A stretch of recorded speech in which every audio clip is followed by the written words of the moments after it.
முதல் வாரம் ஒரு புத்தகத்தை பார்த்தோம். இன் த நேம் ஆஃப் ஹானர் அந்த புத்தகத்தை பார்த்தோம். அது முதல் வாரத்தில் எல்லோருக்கும் நான் வைக்கிற ஒரு வேண்டுகோள், புத்தக வாசிப்பு. இப்போ அதை நாம் ப்ரொமோட் பண்ண வேண்டிய நேரத்தில் இல்லை.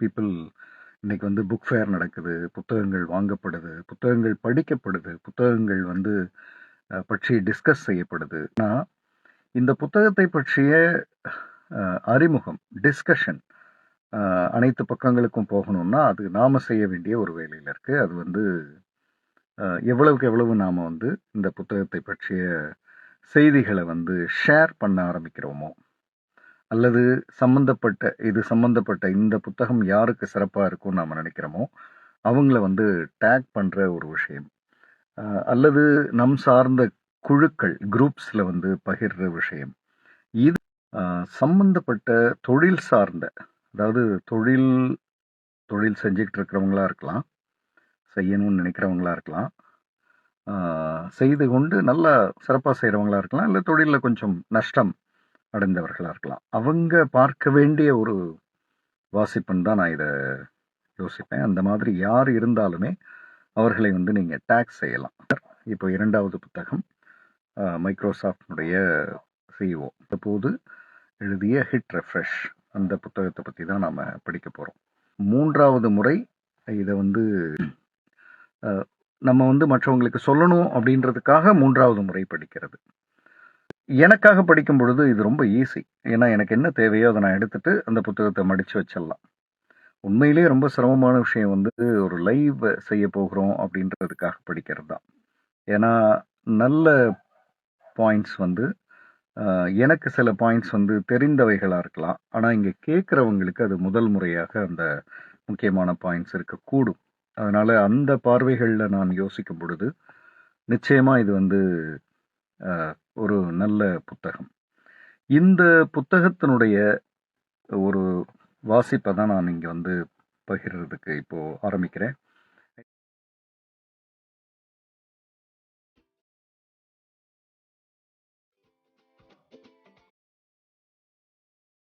புத்தகத்தோட பேர் ஹிட் ரெஃப்ரெஷ். ரெஃப்ரெஷ் அப்படின்ற வார்த்தையே கம்ப்யூட்டர்னு ஒன்று வந்ததுக்கப்புறம் தான் மிக பிரபலமான ஒரு பார்வைக்கு போச்சு. ஏன்னா இந்த ரெஃப்ரெஷ் அப்படின்றது நிறைய பிரச்சனைகள் வரும் பொழுது முதல்ல இந்த கம்ப்யூட்டர் சார்ந்த வாழ்க்கையை வாழ்கிறவர்கள் சொல்கிற முதல் பதில் ரெஃப்ரெஷ் பண்ணியா அப்படின்வாங்க. ஸோ அது இப்போ எங்கேயோ ஒரு இடத்துல அது செட்டில் ஆகிருக்கும், ரெஃப்ரெஷ் பண்ணால் சரியாயிடும் அப்படின்றது தான் பொதுவான ஒரு பார்வை. ஸோ அப்படி ஒரு ரெஃப்ரெஷ் அப்படின்ற வார்த்தையே தலைப்பாக வச்சு ஹிட் ரெஃப்ரெஷ் அப்படின்ற ஒரு புத்தகம் இங்கே வருது. இதில் இந்த ஏற்கனவே போன வாரமே போன புத்தக வாசிப்பில் கடை இறுதியிலேயே நான் சொல்லியிருப்பேன், பில்கேட்ஸ் ஒரு 98-2014 இந்த புத்தகம் எழுதும்போது கிட்டத்தட்ட 16 வருடங்களுக்கு முன்பாகவே ஒருவர் யோசிக்க முடியுது, இந்த மனிதர் எதிர்காலத்தில் மைக்ரோசாஃப்டில் சிறப்பான ஒரு நிலையை அடைவார். பில்கேட்ஸ் தான் எதிரே பார்க்கிற ஒரு நபரை இவர் 16 வருடங்கள் கழித்து, அதாவது எதிர்காலத்தில் சிறப்பாக வருவார்னு யோசிக்கிறார், எந்த டைம்னு தெரியாது.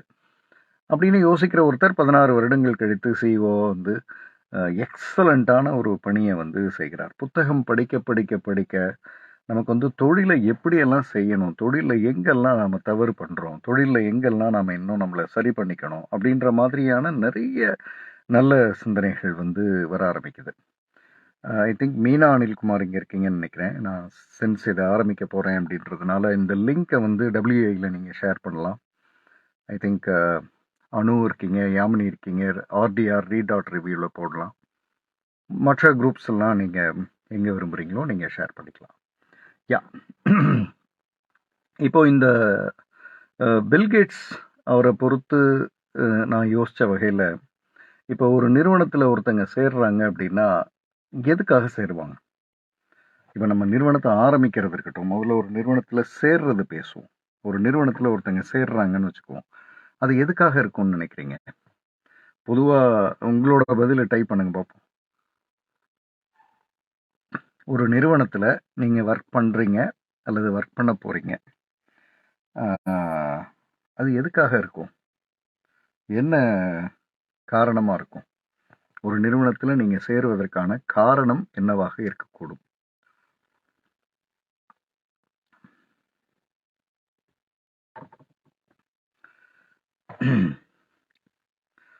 ஒரு நிறுவனத்தில் நம்ம சேர்றோம்னு வச்சுக்குவோம்.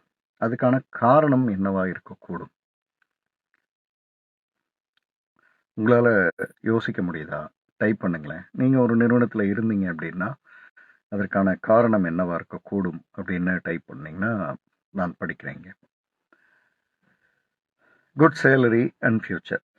ஸோ இந்த மாதிரி ஒரு நல்ல சேலரி இருக்கணும், இல்லை பணம் வேணும், இப்படியான காரணங்களில் தான் வந்து ஒரு நிறுவனத்தில் சேர்வது அப்படின்றது நடக்கும். ஆமாம், பெட்டர் இன்கம், க்ரோத் இப்படிலாம் இருக்கும். ஸோ சத்யா நாதெல்லா வந்து ஏர்னிங் கரெக்ட். பில்கேட்ஸோட மைக்ரோசாஃப்டில் சேரும் பொழுது அவருக்கு என்ன ஒரு முக்கியமான விஷயம் மனசில் என்ன ஓடிட்டு இருந்தது அப்படின்னா,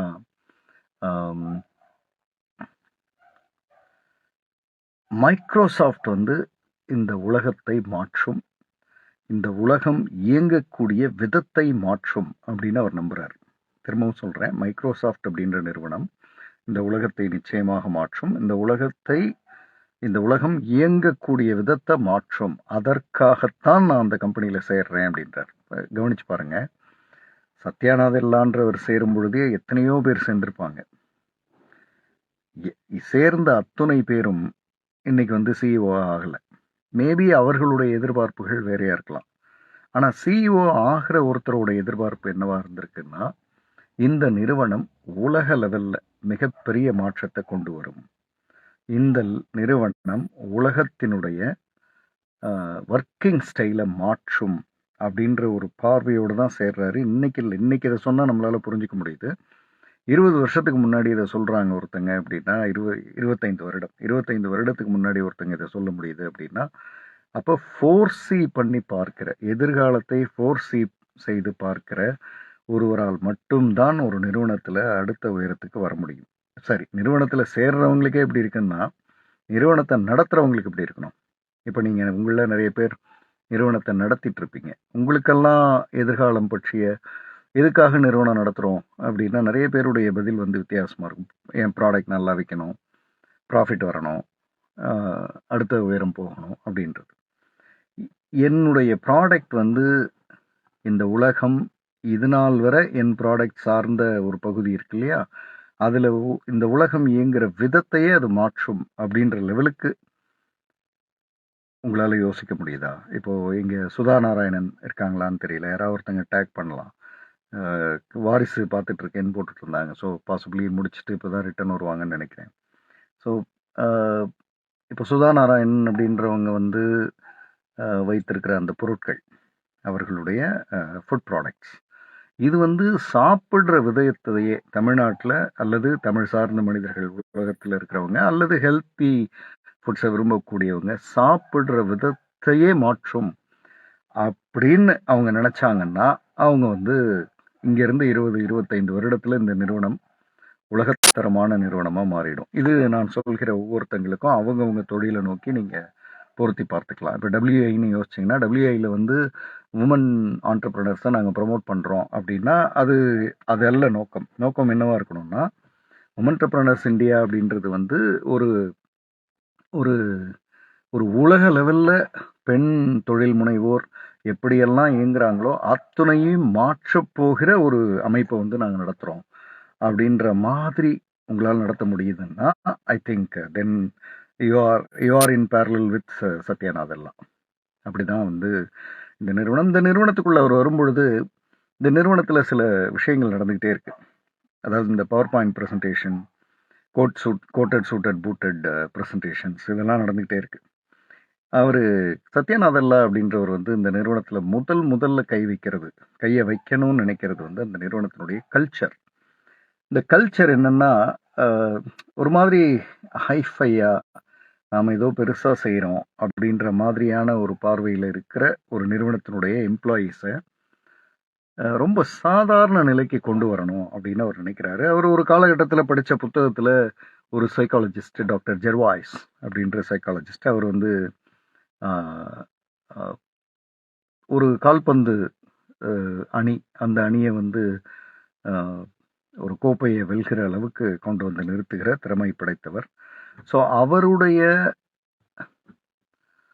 ஆஹ், புத்தகத்தை படிக்கும் பொழுது இவருக்கு தோன்றிய சில விஷயங்களை வந்து செய்யணும்னு நினைக்கிறார். அதுதான் கல்ச்சராக கொண்டு வரணும்னு. அதற்கு அவரையே அழைக்கிறார். இப்போ அவரை அழைக்கும் போது அங்கே சில விஷயங்கள் நடக்குது. அதையுமே நான் இங்கே ஒரு கேள்வியை அவங்கள்ட்ட முன்வைக்க விரும்புகிறேன். வெறும் வெறும் புத்தக வாசிப்பாக இதை ஷேர் பண்ணால் இந்த புத்தகத்துக்கு ஐ எம் டூயிங் இன்ஜஸ்டிஸ்னு தோணுது. இங்கே கேட்டுக்கிட்டு இருக்கிறவங்களுக்கு, கேட்க போகிறவங்களுக்கு சில புரிதல்களை உருவாக்கும் பட்சத்தில் ஐ திங்க் இது வந்து இந்த புத்தகத்தினுடைய உண்மையான கரு உங்களை வந்து வந்தடையும்னு நினைக்கிறேன். சாரி.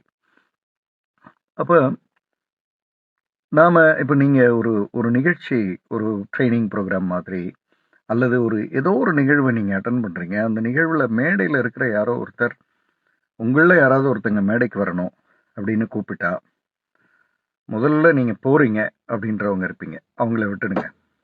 நான்லாம் போயிடுவேன்ப்பா, கூப்பிட்டதும் முதல்ல போயிடுவேன் அப்படின்றவங்கள இங்கே விட்டுருங்க. ஆனால் முதல்ல போக முடியாமல் தடுமாறுறீங்கல்ல, அந்த நேரத்தில் உங்கள் மனதில் என்ன ஓடுதுன்னு டைப் பண்ணுங்களேன் பார்ப்போம். இந்த டாக்டர் ஜெர்வாய்ஸ் வந்து சத்யா நாதல்லா டீம், அந்த டாப் லெவல் டீமுக்கு வந்து ஒரு ட்ரைனிங் அரேஞ்ச் பண்ணுறார். அந்த ட்ரைனிங்கில் அந்த ஜெர்வாய்ஸ் வந்து முதல்ல சொல்கிற விஷயம், உங்களில் யாராவது ஒருத்தங்க இங்கே வரணுன்றார். என்னுடைய பயிற்சி வகுப்புகளை கடந்த 25 வருடங்களாக பார்க்குறவங்களுக்கு இது கொஞ்சம் ஆச்சரியமாக இருக்கும். ஏன்னா கிட்டத்தட்ட 25 வருடங்களாக என்னுடைய பயிற்சி வகுப்புகளில் முதல் வரியாக நான் சொல்கிற விஷயம் இதுதான், உங்களில் யாராவது ஒருத்தங்க முன்னேறி முதல்ல வரணும் இங்கே அப்படின்னு. ஸோ இதே விஷயத்தை தான் அவர் ஜெர்வாய்ஸ் வந்து சொல்கிறாரு. அப்போ வந்து சத்யாநாதல்லா உட்பட யாருமே போகலை, சில நிமிடங்களுக்கு போகலை. அங்கே என்ன நடக்குது அப்படின்றத நான் சொல்கிறதுக்கு முன்னாடி தான் இந்த கேள்வியை உங்கள்கிட்ட வைக்கிறேன். உங்களுக்கு என்ன தோணும்? உங்களை யாராவது முதல்ல நீங்கள் அட்டன் பண்ணுற ஒரு ஃபங்க்ஷனில், ஒரு ட்ரைனிங் ப்ரோக்ராமில், ஒரு ஆண்டர்ப்ரனருக்கான நிகழ்வில் உங்களில் யாராவது ஒருத்தங்க முன்னாடி வரணும்னு சொல்லும் பொழுது உங்களுக்கு மனசில் என்ன தோணும்? நீங்கள் போகலை அப்படின்னா என்ன ஓடும் உள்ள? அதை டைப் பண்ண முடியுமா? நீங்கள் போகாமல் உட்காந்துருக்கீங்க, அப்போ என்னமோ மனசுக்குள்ளே ஓடும்ல, அது என்னன்னு டைப் பண்ண முடியுமா?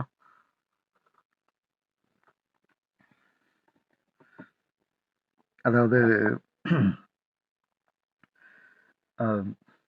யாராவது போகட்டும் அப்படின்ற எண்ணமாக இருக்கலாம், ஏன் அங்கே கூப்பிடுறாங்க அப்படின்றது இருக்கலாம், அல்லது அப்படியே சொல்லலாம்ல, நான் அங்கே மேடைக்கு வந்து தான் அதை தெரிஞ்சுக்கணுமா அப்படின்றது இருக்கலாம். இந்த மாதிரி பல சிந்தனைகள் இருக்கலாம். ஆனால் இந்த நிகழ்வில் யாராவது வரணும் அப்படின்னு சொன்னதும் கொஞ்ச நேரம் கழித்து தான் ஒரே ஒருத்தர், அதுவும் அக்கௌண்ட் செக்ஷனில் இருந்து தான் ஒருத்தர் வராரு ஸ்டேஜுக்கு, மைக்ரோசாஃப்ட் இதில். அப்படி வந்த பிறகு அவர் ஜெர்வாய்ஸ் பேசுகிற விஷயம் இருக்குல்ல, அதுதான் சத்யாநாதல்லாவுக்கு ஒரு பெரிய ஓப்பனிங், ஒரு மிகப்பெரிய ஓப்பனிங். அதுதான், அந்த ஓப்பனிங்கை தான் நான் உங்கள்கிட்ட பகிர போகிறேன். ஏன்னா ஒரு தொழில் சார்ந்த, தொழிலில் வளரணுன்ற சிந்தனையோடு இருக்கிற, அல்லது ஒரு நிறுவனத்தில் வளரணும்னு சிந்தனையோடு இருக்கிற உங்களுக்கு அந்த சிந்தனை ரொம்ப முக்கியமானது இந்த புத்தகத்தில்னு நான் நினைக்கிறேன். இப்போ உங்களில் யாராவது ஒருத்தங்க வரணும் அப்படின்னோடனே, அப்படி இருந்ததுக்கு வந்தவங்களுக்கு ஒரு சின்ன கேம் கொடுக்குறாரு, அது முடிஞ்சிருது. ஆனால் ஏன் வரல அப்படின்றத வந்து ஜெர்வாய்ஸ் ஒரு 4 காரணங்களை முன்ன வைக்கிறார். 4 நிறைய காரணங்கள் வைக்கிறாரு, ஆனால் 4 காரணங்கள் மிக முக்கியமானதாக இருக்கு. காரணம் 1 வந்து, இங்கெல்லாம் நீங்க கூப்பிட்டா நான் வரணுமா அப்படின்ற ஈகோ. ரொம்ப ஆச்சரியமா இல்லை இது? நீங்க கூப்பிட்டா நான் வரணுமா அப்படின்ற ஈகோ.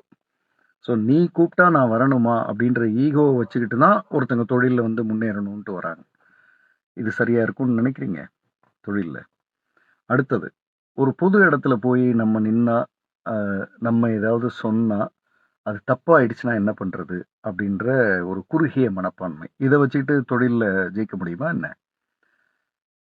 இத்தனைக்கும் மைக்ரோசாஃப்ட்ன்றது வேர்ல்டுல அப்ப நம்பர் 1 கம்பெனி. டாப் லெவல்ல இருக்கிறவங்களுக்கு நான் ட்ரெய்னிங் பண்றேன்.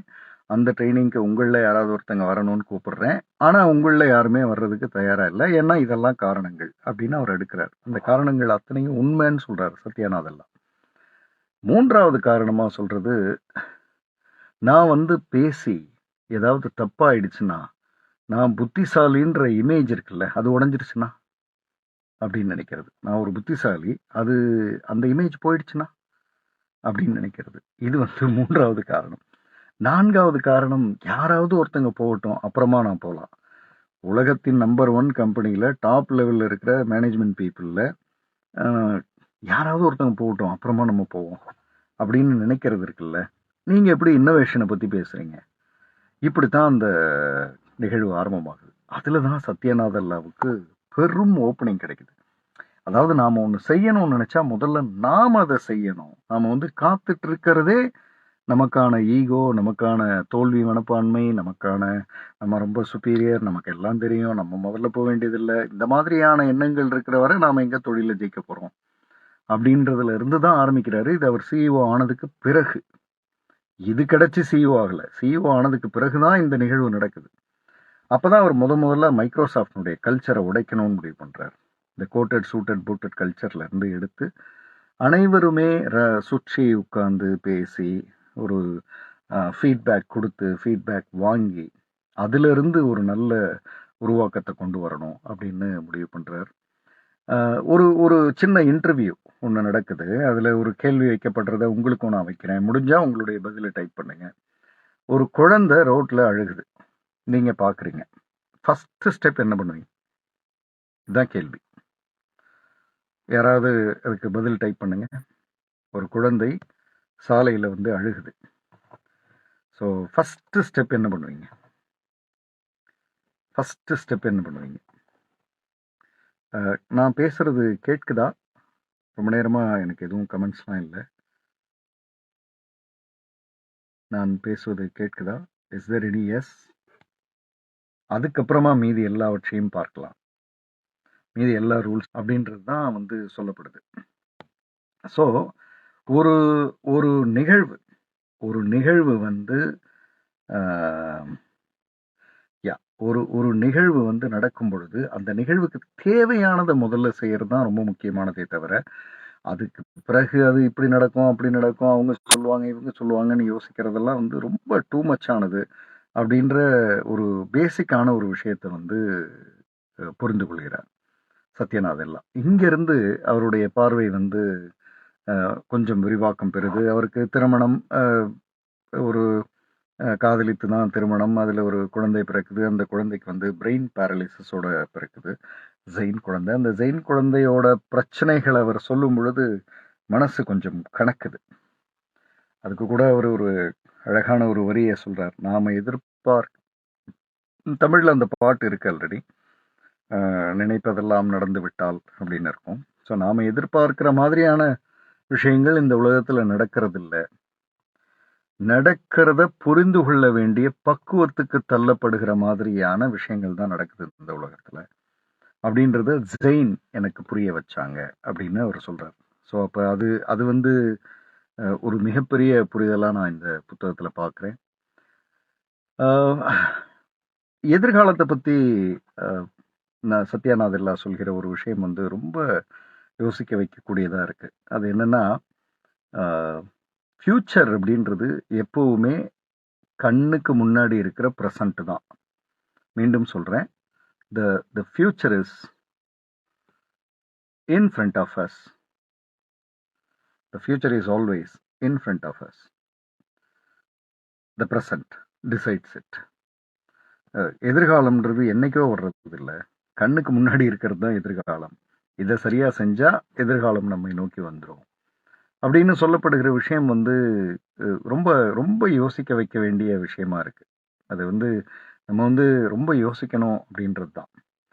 ஸோ அதனுடைய பார்வை வந்து ரொம்ப இன்ட்ரெஸ்டிங்காக இருக்கு. சத்யாநாதன் அவனுடைய அப்பா வந்து ஒரு ஐஏஎஸ். அவர் வந்து கலெக்டரா பணிபுரிகிறார்.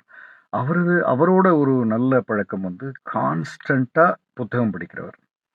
புத்தகம் படிக்கிறது வந்து கான்ஸ்டன்ட்டா செய்றவர். அம்மா வந்து அ சாமி கும்பிடுறது, அந்த மாதிரி ஒரு தெய்வம் சார்ந்த, தெய்வ நம்பிக்கை சார்ந்த வழக்கங்கள்ல இருக்கிறவங்க. சத்யா நதெல்லா வந்து ஒரு விஷயத்த சொல்லும்பொழுது ரொம்ப ஆச்சரியமா இருக்கு. அப்பா வந்து கார்ல் மார்க்ஸ் அவருடைய புத்தகங்களையும், அம்மா வந்து லக்ஷ்மி தேவியோட ஃபோட்டோவையும் குடுக்கறது. 2ம் அவருக்கு பக்கத்துல இருக்கு. ஒரு பக்கம் அறிவு, ஒரு பக்கம் நம்பிக்கை. ஸோ இது 2ம் தான் வாழ்க்கைக்கு முக்கியமானதுன்னு. ஸோ இன்னைக்கு சத்யாநாதெல்லா என்ன உயரம் வந்திருந்தாலும், இது 2ம் சார்ந்த கலவையா நான் இருக்கிறது தான் காரணம். ஒரு பக்கம் அறிவும், ஒரு பக்கம் நம்பிக்கையும். தெய்வம் சார்ந்த நம்பிக்கையும் தான் என்னை இந்த அளவுக்கு கொண்டு வந்திருக்கு. அப்படின்றத சொல்றார். சத்யாநாதெல்லாவுடைய சிறு வயதுல அவருக்கு கிரிக்கெட் மிக மிக பிடித்த விஷயம் கிரிக்கெட். பொதுவாவே அவர் சொல்கிற ஒரு விஷயம், ஏதோ ஒரு ஸ்போர்ட்ல நீங்க உங்கள முழுசா ஈடுபடுத்திக்கிட்டீங்கன்னா, உங்களுக்கு வாழ்க்கை பற்றிய புரிதல்கள அது ரொம்ப இலகுவா குடுத்துரும். சின்ன வயதுல ஸ்போர்ட்ல ஆடுனவங்க, அ அ பெரிய அளவுல ஆடுனவங்க வந்து, அ அவங்க வந்து வாழ்க்கைய எடுத்துக்கொள்கிற பக்குவம் வந்து ரொம்ப எளிதானதா இருக்கும்ன்றத அவரு சொல்றாரு. இன்னும் கூட சரியா சொல்லணும்னா, கிரிக்கெட்ல இருந்து அவர் கத்துக்கிட்டது. அத நான் உங்களுக்கு கொஞ்சம் விளக்கமா சொல்லணும்னு நெனைக்கிறேன். 11 மனிதர்கள் 11 மனிதர்கள் ஒருவரை 2 பேர் விளையாடுறாங்க. பட் ஒருவரை அவர அவுட் செய்யறதுக்காக 11 மனிதர்கள் முயற்சி செய்றாங்க. 11 மனிதர்கள் முயற்சி செய்றாங்க. 11 மனிதர்கள் மீண்டும், மீண்டும், மீண்டும் ஒருத்தர் மூலியமா 10 பேருடைய எண்ணங்கள ஒருத்தர் மூலியமா சொல்லி, அந்த ஒருத்தர் பந்துக்கு தன்னுடைய எண்ணத்த கடத்தி, அந்த பந்து தான் அந்த ஒருத்தர அவுட் பண்றதுக்கான ஒரு மீடியமா வந்து சேருது. அப்ப யோசிச்சு பாருங்க. 11 பேர் கொண்ட டீம்ல 10 பேர் தங்களுடைய எண்ணங்கள ஒருத்தருக்கு கடத்தி, அந்த ஒருத்தர் வந்து அத வந்து தன்னுடைய பந்துக்கு அவருடைய எண்ணத்த வந்து பந்துக்கு கடத்தி, அந்த பந்தின் மூலியமா ஒருத்தர வந்து தோற்கடிக்கிறது அப்படின்றதும், அது வந்து மொத்தம் நல்லா யோசிச்சு பார்த்தா 50 ஓவர் அப்படின்னா 50 × 6 300 தடவ முயற்சி பண்ணணும். 10 பேர அவுட் பண்றதுக்கு. 300 முறை. 300 முறை கிரிக்கெட்ல வந்து எடுக்கிற முயற்சிய வந்து அவரு இப்படி யாராவது கிரிக்கெட்ட பார்த்திருப்பாங்களான்னு எனக்கு தெரியல. கிரிக்கெட் அப்படின்றது நம்ம விளையாட்டு வர்றதா பார்க்குறோம். பட் சத்யநாதெல்லா அத எப்படி பார்க்குறாருன்னா, 300 டைம்ஸ் ஆஃப் பெர்செவரன்ஸ். 300 டைம்ஸ் வந்து நாம வந்து மீண்டும், மீண்டும் முயற்சிக்கிறோம். மீண்டும், மீண்டும் முயற்சித்து தான் நாம வந்து அந்த எதிரணியில இருக்கிறவங்கள தோற்கடிக்கிறோம். அப்ப ஒவ்வொரு முறையும் வேறு, வேறு மாதிரி முயற்சிக்கிறது அப்படின்றது வந்து கிரிக்கெட்ல ரொம்ப முக்கியமானது. அப்ப நான் நாளைக்கு தொழில்ல செய்யும் பொழுது நெறைய விஷயங்கள, ஒரு விஷயம் செய்றேன் சரியா வரலன்னா, 300 முறை முயற்சிக்கிறதற்கான அடிப்படை பக்குவத்த வந்து எனக்கு கிரிக்கெட் தான் குடுக்குது. அப்படின்றத தான் அவரு சொல்றாரு. ஆ அதே மாதிரி அவர் சொன்ன இன்னொரு விஷயம், அவர் வந்து ஹைதராபாத் பப்ளிக் ஸ்கூல்ல தான் படிக்கிறாரு. அங்க வந்து எல்லா தட்டு மக்களும் படிச்சாங்கன்றார். இந்த இந்த புத்தகத்தினுடைய தமிழ் வெர்ஷன்ல ஏற்கனவே நான் ஆங்கிலத்தில படிச்சேன். இப்ப தமிழ்ல படிக்கிறேன். இந்த தமிழ் வெர்ஷன்ல அந்த தமிழ் வார்த்தைகளும் சரி, அதனுடைய சுத்தமான தமிழ் உணரி அப்படின்ற வார்த்தை, விழுமியங்கள், அந்த மாதிரி நிறைய தமிழ் வார்த்தைகள் வந்து அந்த சோமசுந்தரம் அப்படின்ற எழுத்தாளர் அருமையா செஞ்சிருக்கார். அவரை வந்து நிச்சயமா பாராட்டணும். ரொம்ப ரொம்ப அழகான ஒரு தமிழ்ல. அப்ப அதுல அந்த தமிழ்ல வர்ற இன்னொரு ஒரு வார்த்தை வந்து ஹைதராபாடிக் பப்ளிக் ஸ்கூல்ல வந்து அனைத்து தரப்பு மக்களும் படிச்சதுனால, அதாவது எம்பியோட பையன் படிப்பாரு, எம்எல்ஏவோட பையன் படிப்பாரு, கலெக்டரோட பையன் படிப்பாரு. அஃப்கோர்ஸ் இவர் கலெக்டரோட பையன். நடிகர்கள், நடிகைகளோட பசங்க படிப்பாங்க அல்லது பெண்கள் படிப்பாங்க. சாதாரண நடுத்தர மக்கள் நல்லா படிச்சு, படிப்புனாலேயே இந்த இடத்துக்கு வந்தவங்க, அவங்களுடைய குழந்தைகள் படிப்பாங்க. அதற்கு பிறகு ரொம்ப பொருளாதாரத்துல கீழ்த்தங்கி இருந்தவங்க, அவங்களும் வந்து இதுல படிப்பாங்க. இத்தனை வகையான மனிதர்களோட நான் சேர்ந்து படிச்சதுனால, ஃப்ளெக்சிபிலிட்டி, அதாவது வளைந்து கொடுக்கும் தன்மை வந்து எனக்கு மிக மிக அதிகமாக மாறுச்சு. அதில் வந்து என்னுடைய எதிர்காலத்தில் நான் வந்து இந்தியாவிலேருந்து அமெரிக்கா போய் உலகம் முழுக்க பயணிக்கும் பொழுது அதற்கான ஃப்ளெக்சிபிலிட்டியை எங்கே எனக்கு எது ஏற்படுத்தி கொடுத்ததுன்னா, இந்த அனைத்து தட்டு மக்களோடையும் சிறு வயதிலேயே பழகக்கூடிய வாய்ப்பு கிடைச்சதுனால. அப்போ நம்ம நம்ம ரொம்ப ரொம்ப யோசிக்க வேண்டிய ஒரு விஷயம் வந்து குழந்தைங்கள பாஷா வளர்க்குறது இல்லை. குழந்தைங்கள வந்து அப்படியே ஒரே ஒரே ஸ்டாண்டர்டில் வளர்க்குறது இல்லை. அனைத்து தட்டு மக்களோடையும் குழந்தைகளை வந்து கொண்டு போய் சேர்க்கிறது அப்படின்றது வந்து ரொம்ப முக்கியமானது. அதே மாதிரி ஒரு ஒரு அவருக்கு அப்போ, அதாவது வாழ்க்கையில் ஒவ்வொருத்தங்களுக்கும் இலக்கு வந்து மாறிக்கிட்டே இருக்கும். அந்த டைம்ல அவருக்கு என்ன இலக்கு இருந்ததுன்னா, ஒரு ஒரு கிரிக்கெட் டீம்ல வந்து ஆடணும், ஒரு பேங்க்ல ஒர்க் பண்ணணும், வீட்டுக்கு வரணும், போகணும், இவ்வளவுதான். அப்போ சத்யாநாதன்றவரோட ஒரு அதிகபட்ச எய்ம் என்ன இருந்ததுன்னா, ஒரு கிரிக்கெட் டீம்ல ஆடணும், ஒரு பேங்க்ல ஒர்க் பண்ணணும், நல்லபடியாக வீட்டுக்கு வந்து போகணும். இது வந்து அம்மாவுக்கும் ரொம்ப ஹாப்பியான விஷயமா இருந்ததுனால இப்படி இருக்கணும். ஆனால் அப்பா மீண்டும் மீண்டும் சொல்லிகிட்டே இருக்காரு, நீ ஒரே இடத்துல இருக்க, இந்த வார்த்தையை கவனிங்க, நீ ஒரே இடத்துல இருக்க, செட்டில் ஆகிற, இது தப்பு அப்படின்றார் அப்பா. அப்போ இவரை அன்செட்டில் பண்ணுற அப்பாவும், அப்பாவோட நோக்கம் என்ன, ஒரே இடத்துல நீ இருக்கக்கூடாது, உலகம் முழுக்க பயணிக்கணும் அப்படின்ற அப்பாவும், அம்மா வந்து ஒரு விஷயத்த சொல்லிகிட்டே இருக்காங்க, நேர்மையாக இரு, நல்ல நோக்கம் இருக்கணும், பிடிச்சதை செய்யணும், நீ நிச்சயமாக ஜெயிச்சிருவ. இதை சொல்கிற அம்மாவும், இது ரெண்டு கலந்த கலவையாக தான் வந்து சத்யாநாதன்ல இருக்கார். இப்படி தான் அவருடைய வாழ்க்கை வந்து ஆரம்பமாகுது. நல்லா படிக்கிறாரு. அதுக்கப்புறம் வெளிநாடு போகணுன்ற ஒரு ஒரு தாட் ப்ராசஸ் வந்து அப்பா தான் விதைக்கிறாரு. அப்படி அதில் அந்த முதல் விஷயம், முதல் இன்டர்வியூ சொல்லப்படுற விஷயங்கள் எல்லாம் தோல்வி இருந்தாலுமே அந்த முயற்சியை வந்து அப்பா தொடர்ச்சியாக செய்கிறார். அவர் வந்து வந்தே ஆகணும், வெளி உலகத்தை பார்க்கணுன்றதுல ரொம்ப ரொம்ப ஸ்ட்ராங்காக இருக்கார் அப்பா. அப்படி தான் வந்து அவர் வந்து அமெரிக்காவுக்கு, ஹைதராபாத்லேருந்து ரெட்மேன் அப்படின்றதுக்கு அதை நோக்கி நகர்றதுக்கு அவர் கிளம்புறாரு.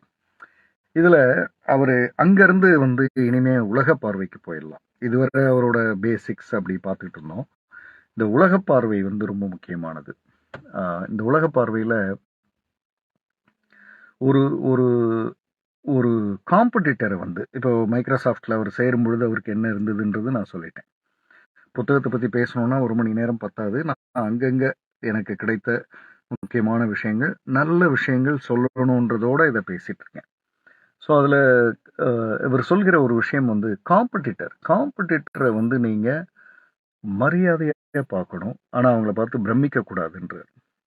அந்த வார்த்தையினுடைய ஆழம் இதை படிக்கிறவங்களுக்கு புரியணும். அதாவது மரியாதையாக பார்க்கறதுன்றது இஸ் அ காம்படிட்டர், ஜெயிக்கிறவர், அந்த மரியாதை இருக்கணும். ஆனால் பிரமிச்சிட்டோம்னா நம்ம வந்து அவங்கள பெரியதாகவும் நம்மளை சிறியதாகவும் பார்த்து அந்த காம்ப்ளெக்ஸ்லாம் வந்து அவங்கள மாதிரி வராதுங்க அப்படின்ற அந்த இடத்துக்கு எப்பவுமே போயிடக்கூடாதுன்ற. இப்போ இங்கே தொழில் செய்கிற தொழில் சார்ந்த மனிதர்கள் இங்கே இருக்கீங்கன்னா உங்களுக்கு புரியும்னு நினைக்கிறேன்.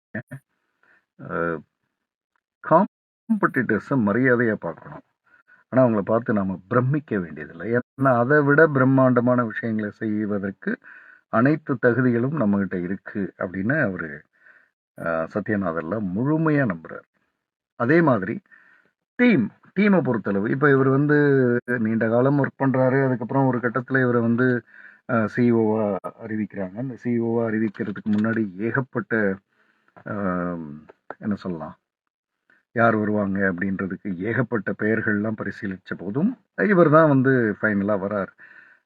அது வந்து ரொம்ப மகிழ்வான தருணம்னாலும் அவர் சொல்கிறது வந்து அதற்கு பிறகு நடந்தவை தான் எனக்கு ரொம்ப மகிழ்வான தருணங்கள். ஏன்னா அதில் தான் நான் மிக மிக சிறப்பாக, அதுவரை இல்லாத ஒரு சத்யாநாதன்லாம் வந்து சிஇஓவா அறிவிக்கப்பட்ட பிறகு வந்தார்.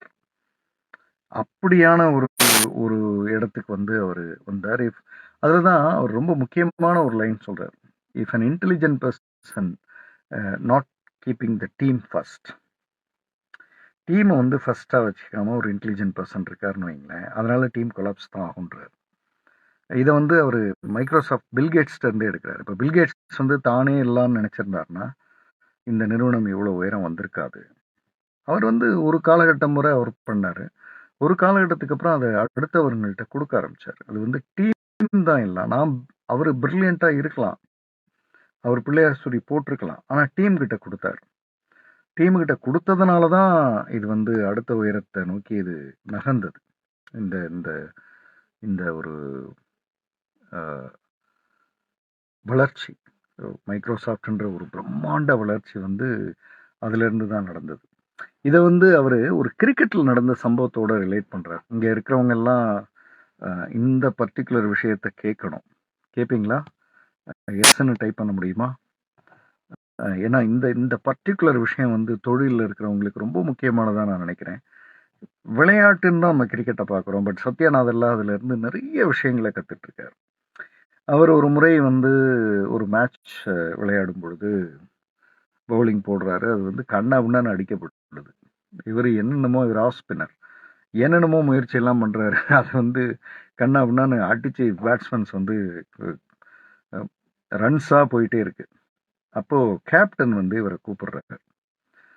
இவர் வந்து அப்ப பிளேயரா விளையாடுறாரு. கேப்டன் வந்து இவர கூப்பிடுறாரு. கேப்டன் கிட்ட இவர் போகும்பொழுது, கேப்டன் வந்து ஏதோ சொல்லப் போறாருன்னு நெனைக்கிறாரு. கேப்டன் வந்து இவர திட்டப் போறாரு, இல்ல சொல்லப் போறாருன்னு நெனைக்கிறாரு. ஆனா கேப்டன் வந்து இவர்ட்ட இருந்து பால வாங்குறாரு. பால வாங்கிட்டு அவர் போடுறாரு. ஒரே ஒரு ஓவர். அவர் போடுறாரு. போட்டதும் அந்த கன்னா பின்னான்னு அடிச்சிட்டு இருந்தாங்க இல்லையா? ஒரு டீம் அந்த ஒரு பெர்சன். அவர அவுட் பண்றாரு. யாரு? அந்த கேப்டன். அவுட் பண்ணதுக்கு அப்புறம் பொதுவா என்ன நடக்கும்னா, அந்த விக்கெட் எடுத்தவரே திரும்ப திரும்ப பவுலிங்க வந்து கன்டின்யூ பண்ணுவாரு. ஆனா அந்த கேப்டன் என்ன பண்றாருன்னா, அவர அவுட் பண்ணதுக்கு மட்டும் அந்த ஒரு ஓவர். அவர் போட்ட ஒரு ஓவர்ல ஒரு விக்கெட். அத எடுத்துட்டு, அதுக்கு அடுத்த ஓவருக்கு அடுத்த ஓவர். திரும்பவும் அவர் சத்யாநாதன்கிட்ட குடுத்து, கன்டின்யூ பண்ணுங்க. உங்களால முடியுன்றாரு. அதுக்கப்புறம் இவரு அந்த ஒரு விக்கெட்ட அவரு எடுத்ததுக்கு பிறகு இவர் 7 விக்கெட் எடுக்கிறார்.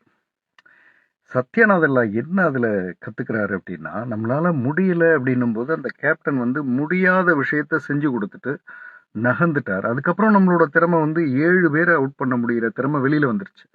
அவர் நினைச்சிருந்தா அத கன்டின்யூ பண்ணியிருந்தா அந்த 7 விக்கெட்டையும் அவரே எடுக்கலாம். ஆனா அப்படி அதுதான் ஒரு தலைமை பண்பு. கிரிக்கெட்ல நான் பார்த்த அதே தலைமை பண்பு பில் கேட்ஸ் கிட்டயே இருந்தது. மைக்ரோசாஃப்ட்ல டாப் லெவல்ல இருக்கிற நிறைய பேர்கிட்ட அது இருந்தது. ஒரு பிரச்சனைன்னு சொல்லும்பொழுது அந்த பிரச்சனைய வந்து உடனடியா சரி பண்ணி குடுத்துட்டு, திரும்ப நகர்ந்துருவாங்க. அதுக்கப்புறம் பார்த்தீங்கன்னா, நம்ம வந்து பெரிய உயரத்துக்கு போவோம். இது எப்படின்னா, ஓடிட்டே இருக்கும்போது ஒரு தடை வருதுன்னா, அந்த லீடர் வந்து அந்த தடைய சரி பண்ணி குடுத்துட்டு, அந்த இடத்துல இருக்க மாட்டார், நகர்ந்துருவார். இது வந்து மிக, மிக முக்கியமானது. இத வச்சு தான் நான் வந்து பெரும் உயரங்கள வந்து நான் அடைஞ்சேன் அப்படின்னு சொல்றாரு. அவருடைய இந்த புத்தகத்துல வந்து நிறைய மனிதர்கள பற்றிய குறிப்புகள் வருது. எனக்கு என்னமோ இந்த புத்தகம் வந்து ஒரு ஒரு பெரும் பெரும் பெரும் மனிதர்களின் வாழ்க்கை குறிப்போட சேர்ந்து தான் இந்த புத்தகம் வர்றதா நான் நினைக்கிறேன். ஏன்னா ஏன் சொல்றேன்னா, நார்மன் மெக்லீன் அப்படின்ற ஒருத்தர்ட்ட இருந்து ஒரு முக்கியமான பாடத்தை இவர் கத்துக்கிறார். அவர் என்ன சொல்றாருன்னா, ஒரு உங்கள்ட்ட ஒரு திறமை இருக்கலாம்.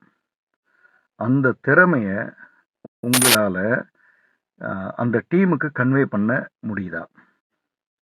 அந்த டீமுக்கு கன்வே பண்ண முடிஞ்சு, அந்த திறமைய கன்வே பண்ணப்பட்ட திறமை அசட்டா மாறுதா? அதாவது அசட்டான்னா, அது ஒரு வொர்க்கா மாறி ரிசல்ட்ட குடுத்து, அது அந்த நிறுவனத்துக்கான அசட்டா மாறுதா? அப்டின்னா தான் உங்க திறமைக்கு மதிப்பு. நீங்க சும்மா வெறும் திறமைய வச்சுக்கிட்டு பேசிட்டு இருந்தீங்கன்னா,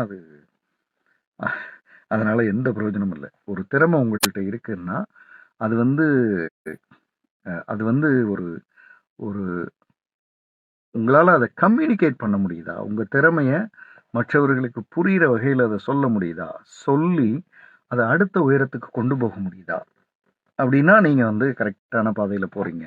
அப்படின்னு நார்மன் மெக்லீன் சொன்ன வரிகள் வந்து இவருக்கு ரொம்ப முக்கியமான இந்த இந்த புத்தகம் முழுக்கவுமே இவர் வந்து நெறைய சின்ன சின்ன வரிகள வந்து சொல்லிட்டே இருக்காரு. இப்போ பில் கேட்ஸும், ஸ்டீவ் பாமர் இவங்க 2 பேர் தான் அந்த மைக்ரோசாஃப்ட் ஆரம்பிக்கிறப்ப இருக்கிறவங்க. அதுல ஸ்டீவ் பாமர் வந்து ரிட்டயர் ஆகும்பொழுது, இவருக்கு ஒரு அறிவுரை சொல்லிட்டு போறாரு. எனக்கு இது ரொம்ப முக்கியமான அறிவுரையா படுது. தொழில்ல இருக்கிறவங்களுக்கும் இத நான் சொல்லணும்னு நெனைக்கிறேன். அவர் என்ன சொல்றாருன்னா, "never try to convince Bill Gates. பில்கேட்ஸை வந்து கன்வின்ஸ் பண்ணுறதுக்கு நீ எந்த முயற்சியும் எடுக்காத. உன் மனசுக்கு எது சரின்னு படுதோ, நீ எதில் ஃபுல்லி கன்வின்ஸ்டோ, இந்த 2 விஷயம், மனசுக்கு எது சரின்னு படுதோ, எதில் நீ ஃபுல்லி கன்வின்ஸ்டோ, அதை ப்ரொடக்டிவாக கொடுக்க முடியுதுன்னா, ப்ரொடக்டிவாக இருக்கணும். ஃபுல்லி கன்வின்ஸ்டு நீ சரியாக இருக்கேன்றதுனால ப்ரொடக்டிவாக இல்லைன்னா அது வேஸ்ட். ப்ரொடக்டிவாக இருக்க அப்படின்னா பில் கேட்ஸே இதை பற்றி உனக்கு சொல்லலை அப்படின்னாலும் நீ அதை பற்றி கவலைப்பட வேண்டியதில்லை. பில் கேட்ஸ் வந்து உன்னை பாராட்டலைன்னாலும் நீ அதை பற்றி கவலைப்பட வேண்டியதில்லை. You can go head. ஏன்னா அது வந்து பெரும் சக்ஸஸை வந்து உனக்கு கொடுக்குன்றார். ஸோ இந்த விஷயத்தை இவர் வந்து காலம் முழுக்க எடுத்துக்கிறார். அதாவது யாரையும் நம்ம கன்வின்ஸ் பண்ண வேண்டியதில்லை. We have something, we are fully convinced. அதை வந்து ப்ரொடக்டிவாக மாற்றணும், அவ்வளோதான். தொழிலில் இருக்கிறவங்களுக்கு எவ்வளோ பெரிய விஷயம் அது. நம்ம ப்ராடக்ட் யாரையும் கன்வின்ஸ் பண்ண வேண்டிய அவசியமே இல்லை. இப்போ நான் இங்கே அவங்க சுதா நாராயணன் அப்படின்றவங்கள ஒரு சாம்பிளாக எடுத்துக்கிட்டேன். அதாவது அவங்க வந்து யாரையும் கன்வின்ஸ் பண்ண வேண்டாம். அவங்களோட ப்ராடக்டில் அவங்க கன்வின்ஸ்டு, ஃபுல்லி இன்வால்வ்டு. அது ப்ரொடக்டிவாக மாறுது. அப்போ அவங்க சுதா நாராயணன் செய்கிற ஒரு ப்ராடக்ட் வந்து ப்ரொடக்டிவாக மாறிடுச்சு. அதாவது விற்பனைக்கு போகுது, விற்கிறத வந்து வாங்குறவங்க வந்து ஹாப்பியாக பேசுகிறாங்கன்னு அந்த ப்ரொடக்டிவ் ஸ்டேட்டுக்கு போயிடுச்சுன்னா மீதி எல்லாம் அது பாட்டுக்கு அது வேலையை பார்க்கும். நம்ம யாரையும் போய் கன்வின்ஸ் பண்ண வேண்டியதில்லை அப்படின்றது வந்து ரொம்ப ரொம்ப முக்கியமான ஒரு பாயிண்ட்டாக வந்து அவர் எடுக்கிறார். இந்த மாதிரி நிறைய விஷயங்கள் இந்த புத்தகத்தில் ஆங்காங்கே, இந்த புத்தகத்தில் எதுவும் வந்து அப்போசிட்டில் வரல, குறியீடில் வரல, அந்த மாதிரிலாம் வரல. நீங்கள் இது முக்கியமான பாயிண்ட் எடுத்துங்கன்னு கருப்பு கலரில் டார்க்காலாம் வரல. அது ஒரு சாதாரண லைனாக வருது. நம்ம தான் அதை எடுக்கணும். அதில் ரொம்ப முக்கியமான ஒரு வார்த்தை சொல்கிறாரு, பொறாமை அப்படின்றது வந்து எப்போவுமே வெளியிலேருந்து வர்றது. அதை வந்து அது நம்மளை வந்து நீண்ட தூரத்துக்கு எடுத்துகிட்டு போகாது. ஸோ இப்போ ஏன் அதை சொல்கிறாருன்னா, மைக்ரோசாஃப்ட் வந்து கொஞ்சம் பொறாமப்பட்ட கம்பெனி வந்து ஐஃபோன். மைக்ரோசாஃப்ட்லேயே என்ன பண்ணுவாங்கன்னா, மைக்ரோசாஃப்ட்டில் வேலை பார்க்குறவங்க ஐஃபோனை வச்சுக்கிட்டு ஐஃபோனை பற்றி ரொம்ப பெருமையாக பேசிகிட்டு இருப்பாங்க. ஐஃபோன் தான் ரொம்ப பெஸ்ட்டுன்னு சொல்லுவாங்க. அல்லது ஐஃபோனை பற்றி ஐஃபோனில் கூட அந்த கம்பெனியில் வேலை பார்த்தா கூட நல்லாயிருக்கும் அப்படின்ற அந்த பொறாமையெல்லாம் இருக்கும். அல்லது வேலை பார்க்குறவங்கள பற்றியே பொறாமை இருக்கும். அவர் வந்து இது வெளியிலிருந்து வர்றது, இது வந்து அப்படி நம்ம போனாலுமே கூட அது வந்து ஒரு பெரும் மரியாதைக்கு இருக்காது. நம்ம என்ன செய்கிறோம் அப்படின்றதுல இருந்து தான் நம்ம வந்து சிறப்பாக வர முடியும் அப்படின்றத ஒரு இடத்துல குறிப்பிடுறாரு. அப்புறம் பெருநிறுவனங்கள் எடுக்கிற எல்லா முடிவுகளும் சரியாக வரணும்னு அவசியம் இல்லை. நோக்கியாவை வந்து மைக்ரோசாஃப்ட் வாங்கணும்னு முடிவு பண்ணுது. உங்களுக்கு ஞாபகம் இருக்கும்னு நினைக்கிறேன். மைக்ரோசாஃப்ட் நோக்கியா ஃபோன்லாம் வந்தது. அந்த நோக்கியாவை வாங்கணும்னு முடிவு பண்ணும் பொழுது அதுக்கு வந்து சத்யா நாதல்லாவுக்கு வந்து அதில் உடன்பாடு இல்லைன்னே பதிவு பண்ணுறாரு. கடைசியில் அது முடிஞ்சு வரும்பொழுது பார்த்தீங்கன்னா அது ஒரு ஃபெயிலியராக தான் முடியுது. அப்போ உலகின் மிகப்பெரிய நிறுவனம் மைக்ரோசாஃப்ட், அவங்க எடுத்த அப்போதைக்கு ஒரு பெஸ்ட் ஃபோன் வந்து நோக்கியா. மைக்ரோசாஃப்ட் நிறுவனம் நோக்கியாவை வாங்குறதுன்றது உலகம் முழுக்க அது வந்து இப்போ அப்படின்ற மாதிரி பார்த்துக்கிட்டு இருக்கிற ஒரு நேரத்தில் அது ஃபெயிலியராக தான் முடியும் அப்படின்னும் பொழுது, அல்லது ஃபெயிலியராக தான் முடிஞ்சது அப்படின்னும் பொழுது, நாம் எடுக்கிற சின்ன சின்ன முடிவுகள் ஃபெயிலியர் ஆகிறத பற்றி நம்ம யோசிக்கவே வேண்டியதில்லை.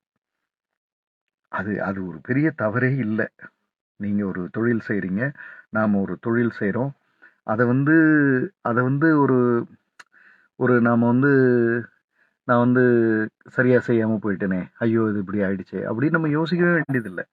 ஏன்னா அது பெரும் நிறுவனங்களே இன்னொரு பெரும் நிறுவனத்தோட வாங்குற ஒரு விஷயம்ன்றது மிகப்பெரிய விஷயமா பார்க்கப்பட்டதே எதிர்காலத்தில் சரியாக வரல. அப்போது தவறுகள்ன்றது இயல்பு, அதை போய் நாம் ரொம்ப குழப்பிக்க வேண்டியதில்லை அப்படின்ட்டு. இந்த விஷயம் நடந்ததுக்கப்புறம் இந்த மைக்ரோசாஃப்ட்னுடைய நிறுவனத்தில் ஒரு புதிய கல்ச்சரை வந்து சத்யா நாதல்லா கொண்டு வர்றார். என்ன கல்ச்சர் அது? Feedback, listening to feedback. ரொம்ப ரொம்ப முக்கியமான ஒரு கல்ச்சர். யார் என்ன பேசினாலும் முதல்ல கேட்போம். முதல்ல எம்ப்ளாயீஸ்ல இருந்து கீழ்மட்டத்தில் இருக்கிறவங்க வர எல்லார்கிட்டையும் அவங்க என்ன சொல்லணும்னு நினைக்கிறாங்களோ அதை கேட்போம் அப்படின்னு காது கொடுத்து கேட்க ஆரம்பிக்குது மேல் மட்டம்.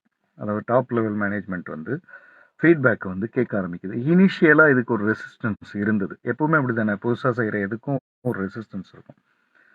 சும்மா இருந்தால் யாரும் குறையே சொல்ல மாட்டாங்க. ஆனால் ஏதாவது செய்ய போனால் எல்லாரும் குறை சொல்லுவாங்க.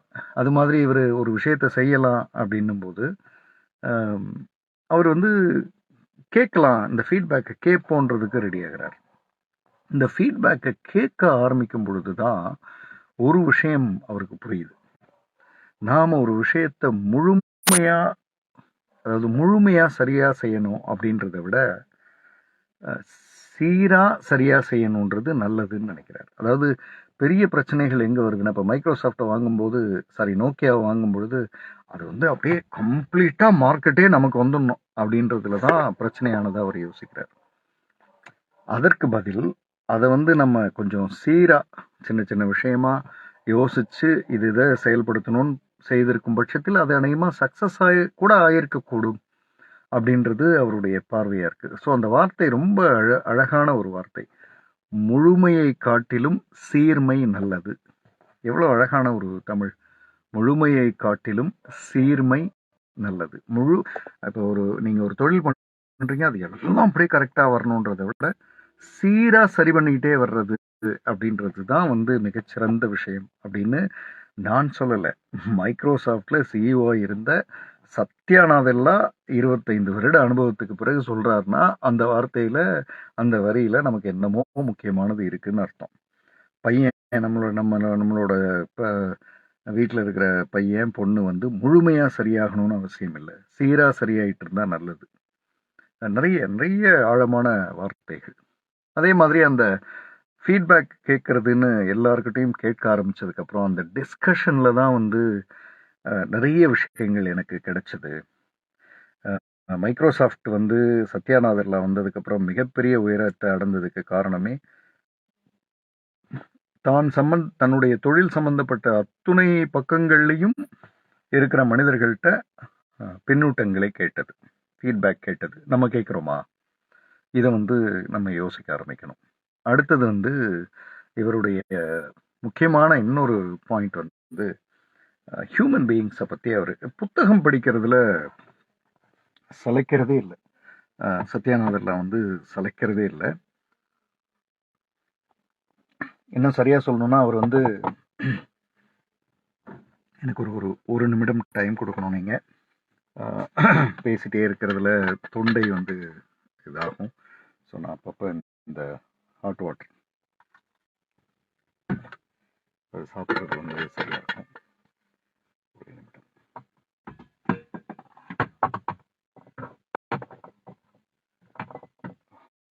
சாரி.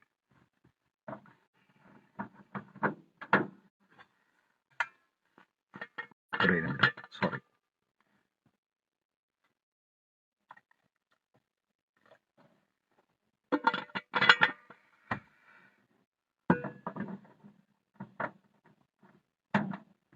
இது நெட்வொர்க்கே இல்லாத இடம், அதனால் கொஞ்சம் எனக்கு இங்கே சேலஞ்சஸ் அதிகம். நான் வந்து இருக்கிற இடத்துல லைட்டிங் சரியாக இல்லை. ஸோ காரோட லைட்டிங் போட்டால் இது சரியாக வராது. ஸோ முழுமையை காட்டிலும் சீர்மை நல்லது அப்படின்ற அதே நோக்கத்தில் எல்லாமே கரெக்டாக இருக்கணும் அப்படின்றத விட இருக்கிறதுல கரெக்டானதை என்ன செய்வோம் அப்படின்றதுக்கு தான் வந்து இங்கே பேசிகிட்ருக்கேன். ஒரு புத்தகத்தில் படிக்கிறோன்னா அதை செயல்படுத்தணும்ல. எல்லாம் சரியாக இருந்தால் தான் நான் இன்றைக்கி லைவ் போடுவேன். அப்படின்னா லைவ் வேண்டான்னு சொல்லிட்டு போயிடலாம். ஈஸி தானே, இருக்கிறதுலே ஈஸியாக தானே. நான் அதை செய்யலை. சீராக என்ன பண்ண முடியுமோ அதை செய்வோம் அப்படின்றதுல தான் இந்த லைவே நடந்துட்டுருக்கு. ஸோ அவர் சொல்கிற ஒரு விஷயம் வந்து ஹியூமன் பீயிங்ஸோட ஒரு சிறப்பான விஷயம் என்ன, அதை வந்து அவர் சொல்கிற பார்வை வந்து ரொம்ப ஆச்சரியமாக இருக்குது. அவர் என்ன சொல்கிறாருன்னா, ஹியூமன் பீயிங்ஸோட வயது என்ன, ஆவரேஜ் வயது என்ன, 60 வருஷம். அதில் இந்த முதல் 20 வருஷத்தை விட்டுருங்க, அவங்க வந்து எதையோ கற்றுக்கிறதுக்காகத்தான் ரெடி ஆகிறாங்க. அப்போ ஹியூமன் பீயிங்ஸோட சக்ஸஸுக்கு 40 வருடங்கள் ஆகும். 40 வருடங்களை தாங்கணுன்றதுக்காக தான் இந்த உடம்பே ஏற்படுத்தப்படுது. இந்த உடம்போட டிசைனே இவன் வந்து 50வது வயதில் 60வது வயதில் ஒரு சக்ஸஸை இவன் ஃபேஸ் பண்ணணுன்றதுக்கு தான் அது டிசைனே பண்ணப்பட்டிருக்கு. நம்ம தான் 25 வயதுலேயே 30 வயதுலேயே ஜெயிச்சிடணும்னு குதிக்கிறோம். ஜெயிச்சா சந்தோஷம். ஆனா 25வது வயதிலயோ, 30வது வயதிலயோ நீங்க ஜெயிக்கணும்னு அவசியம் இல்ல. ஏன்னா இந்த உடம்போட டிசைனே ஹியூமன் பீயிங்ஸோட டிசைனே ஒரு 60 வருடம், 50 வருடங்கள் கழித்து நீங்க ஜெயிக்கலாம். அந்த அளவுக்கு தாங்கக்கூடிய லெவலுக்கான உடல தான் வந்து இயற்கை வந்து குடுத்திருக்கு. அப்ப நம்ம வந்து லாங் டெர்ம் சக்சஸ்க்கான மனிதர்கள். ஷார்ட் டெர்ம் சக்சஸ்க்கான மனிதர்கள் அல்ல. நாம வந்து ஷார்ட் டெர்ம் சக்சஸ நெனச்சு, நாம செய்கிற அனைத்து நிகழ்வுகளும் தவறாகவே முடியும். லாங் டெர்ம் சக்சஸ நெனச்சு நாம செய்கிற அனைத்து நிகழ்வுகளும் சக்சஸ்ஃபுல்லா தான் வரும். இன்னைக்கு கூட அத நான் ஒரு ஹேஷ்டேக்ல போட்டிருந்திருப்பேன் அந்த வரிய. ஸோ லாங் டேர்ம் சக்சஸ்ல ஜெயிக்கிற முடிவுகள்னு அவர் அதை புரிந்ததுக்கு பிறகுதான் மைக்ரோசாஃப்ட்ல எடுக்கிற எந்த முடிவும் லாங் டேர்ம்ல வரணும். இன்னைக்கு நான் வந்தேன், ஒரு வருஷம் 2 வருஷத்துல இதை பண்ணிட்டேன்றதை விட, இந்த நிறுவனம் இருக்கிற வரை இந்த என்னுடைய பணி இவ்வளவு உயரத்துக்கு போகணுன்றதை நான் கொண்டு வந்து சேர்க்கணும். ஒரு 20 வருடம் கழித்து 40 வருடம் கழித்து யோசிக்கும் போது சத்யாநாதல்லான்றவர் ஏற்படுத்தின ஒரு விஷயம் தான் இங்க வந்திருக்கு அப்படின்றத நோக்கி நகரணும் அப்படின்னு முடிவு பண்றாரு. அப்ப அதுக்கு அவர் ஒரு 3 முக்கியமான பாயிண்ட் வந்து எடுக்கிறார். இப்போ வந்து முதல் விஷயமா அவர் என்ன சொல்றாரு பாருங்க, சாஃப்ட்வேரு ஏதாவது டெக்னிக்கலாலாம் ஏதாவது சொல்லுவாரு லாங் டேர்முக்கு அப்படின்னு யோசிச்சா அதெல்லாம் அவர் சொல்லவே இல்லை. அவர் என்ன சொல்றாரு, டீமுக்கு ஒரு கிளாரிட்டி கொண்டு வரணும். இதுதான் அவர் சொல்றது. டீமுக்கு ஒரு கிளாரிட்டி கொண்டு வரணும். டீமுக்கு, அதாவது எந்த டீமோட நீங்க டிராவல் பண்ண போறீங்களோ அந்த டீமுக்கு ஒரு கிளாரிட்டி கொண்டு வரணும். இது லாங் டேர்ம்ல தான் நடக்கும், ஷார்ட் டேர்ம்ல நடக்காது. நீங்க ஒரே நாள்ல கிளாரிட்டி கொண்டு வந்துட முடியாது. கிளாரிட்டின்றது ஒவ்வொருவருக்கும் ஒவ்வொரு பார்வை இருக்கும், ஒவ்வொரு கேள்வி இருக்கும், அதுக்கெல்லாம் பதில் சொல்லி கடைசியா இதை புரிஞ்சுக்கிறதுன்றது லாங் டேர்ம்ல தான் நடக்கும். அடுத்தது, ஒரு எனர்ஜி வந்து மொத்த டீமுக்கு கொண்டு வரும். ஒரே நைட்ல வந்துருமா? நிச்சயமா வராது. உங்களுடைய நீங்க வந்து உங்களுடைய செய்கைகள் செய்ய செய்ய செய்ய செய்ய அதை உலகம் பார்த்து பார்த்து பார்த்து வியந்து வியந்து வியந்து அப்படித்தான் அந்த எனர்ஜி வந்து பெரிய லெவலுக்கு வருமே தவிர அப்படின்றதுக்குள்ளெல்லாம் வராது. ஸோ எனர்ஜியை வந்து லாங் டேர்ம்ல கொண்டு வரணும் ஒரு டீமுக்கு. இது 2வது. 3வது, புதுசா கண்டுபிடிச்சு ஜெயிக்கிறது அப்படின்றது அவங்களால நடக்கணும். நம்ம யோசிக்கலாம், ஆனாலும் கூட அதை வந்து அந்த டீம் மெம்பர்கிட்ட சொல்லி இப்படி செஞ்சா எப்படி இருக்கும், இதை ஏன் நீங்க செய்யக்கூடாது, இது ஏன் உங்க பார்வைக்கு வரக்கூடாது அப்படின்ற மாதிரி கொண்டு போய் அவங்கள ஜெயிக்க வைக்கிறது, இதெல்லாம் தான் லாங் டேர்முக்கான ஒரு ஒரு ஒரு ஒரு ஒரு சக்சஸா வந்து அவர் எடுத்துக்கிறார். ஸோ அப்ப அந்த மேன் வந்து ஏதோ அப்படின்றதுக்குள்ள ஜெயிக்கிறதுக்காக படைக்கப்பட்ட, எனக்கு இந்த புத்தகத்துல பெரிய ஒரு ஓப்பனிங் வந்து முதல் முறை படித்த போதே, ஹியூமன் பீயிங்ஸ் வந்து அப்படின்றதுக்குள்ள ஜெயிக்கணுன்றதுக்காக உருவாக்கப்பட்டவர்கள் அல்ல. அவங்க வந்து ஒரு லாங் டேர்ம் சக்சஸ் பீப்புள். அவங்க லாங் டேர்ம் ஹியூமன் ரிசோர்ஸ் தான் ஹியூமன் பீயிங். ஒரு ஒரு 40 வருஷமா என்னோட அப்பா இருக்காருன்னு தானே சொல்றோம். 50 வருஷமா எங்க தாத்தா எங்க கூட இருந்தாருன்னு தானே சொல்றோம். நாம ஒரு பணியில வேலை செஞ்சதை 15 வருஷமா நான் வேலை பார்த்தேன் அப்படின்னு தானே சொல்றோம். அதெல்லாம் சாதாரண விஷயமா? 15 வருஷமா ஒரு கம்பெனியில வேலை பார்க்குறோன்றது லாங் டேர்ம் பெரிய விஷயம். அதற்கான உடல், அதற்கான சிந்தனை, அதற்கான பார்வை, அதற்கான விஷயங்களை கொடுக்கறது தான் இந்த உடம்பு. அப்படி இருக்கும்போது நாம செய்கிற சில விஷயங்கள், இப்போ சுதா நாராயணன் வந்து ஒரு ப்ராடக்ட் பண்றாங்கன்னா அவங்க வந்து அந்த ப்ராடக்டை வந்து வித்தின் 2 இயர்ஸ்ல அது வந்து பெரிய லெவல்ல வரணும் அப்படின்னு நினைக்கிறதே அது வந்து இந்த ஹியூமன் பீயிங்கோட பாடிக்கான ஒரு இன்ஜஸ்டிஸ்.